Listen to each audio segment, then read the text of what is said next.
a video I've been thinking I should make for a while now really is to go over what my general viewpoints are on this whole OBE, Astral Projection, Lucid Dreaming discussion, which is being featured prominently right in this book that we're going through.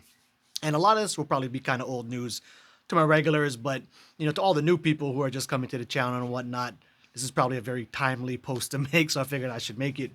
To give you some kind of background and context with it though, so I grew up very, like I wouldn't say very Christian, but pretty heavily Christian based. We would go to church most Sundays, at least my older brother, me, and my mother would. My dad got to stay home a lot of the times, that lucky guy. But point is, in those early years, I ended up having three, impactful, like spiritual type of experiences that really informed a lot on how I saw the world back then.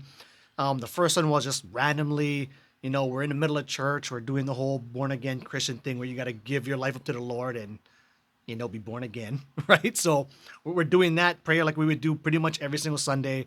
As I'm praying along in my head, just randomly I got hit with this, like ineffable spiritual like experience. And it was my first time ever having one of those also. And I remember just like when we were going through it, like I kind of just got hit by it. I was really surprised and I almost wanted to cry like tears of I love Jesus. I don't know, but it got pretty overwhelming feeling. I remember thinking like, oh shit, like I better not cry because my older brother was right next to me and he'd be giving me shit. So I really tried to suppress it and like hide it.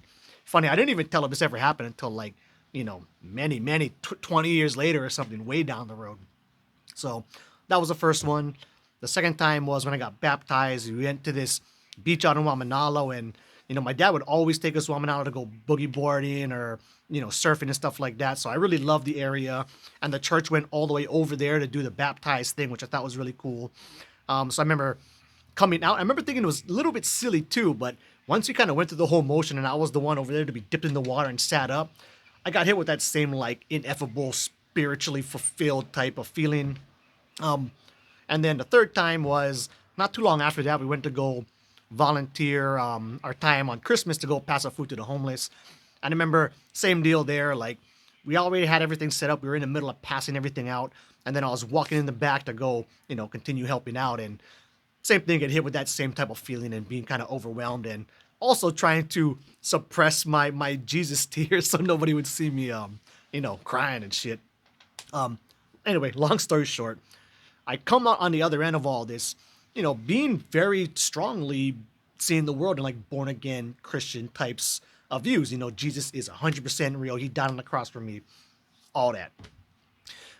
Then fast forward, a few years past that, because I was probably pretty close to high school by the time that was happening. But anyway, by the time I was through high school, late teens, early 20s, of course, I start questioning things a lot around those times. And point being, I come out in like, say my early 20s being full-blown the other side, right? Totally atheist. There is obviously no such thing as God. Hard scientific, materialistic like viewpoints. Okay, and so that's my starting point. That's where I've been the majority of my adult life. Definitely when I started taking this lucid dreaming practice more seriously, that was my starting point. So even as I would start to have, these more profound, unexplainable types of experiences within the dream, my automatic default was and still is to take the Stephen LeBear's types of viewpoint, the Daniel Love's types of viewpoint on it. Now, I would never, I don't care enough to go to war over it like Daniel Love likes to do and all that. But that is generally where my viewpoints tend to land me. So as I'm going through a book like this that we're working our way through, that's the perspective that I'm coming from. Now, nowadays I'm not as far. Like I would not say I'm 100% atheist anymore. I mean, definitely not. I think there is, who knows? I mean, we don't know. I'm comfortable acknowledging my materialistic types of atheist types of tendencies and biases, but I'm also comfortable saying I don't know and leaving the door open to any possibility, really. So, so that's where I'm coming from, and I guess just keep that in mind as we keep working our way through this book. I will say though that he does have a lot of neat, interesting points he brings up kind of towards the end of the book, like the middle end of the book that will be fun to discuss and make the videos and go over. So anyway, yeah, that's that.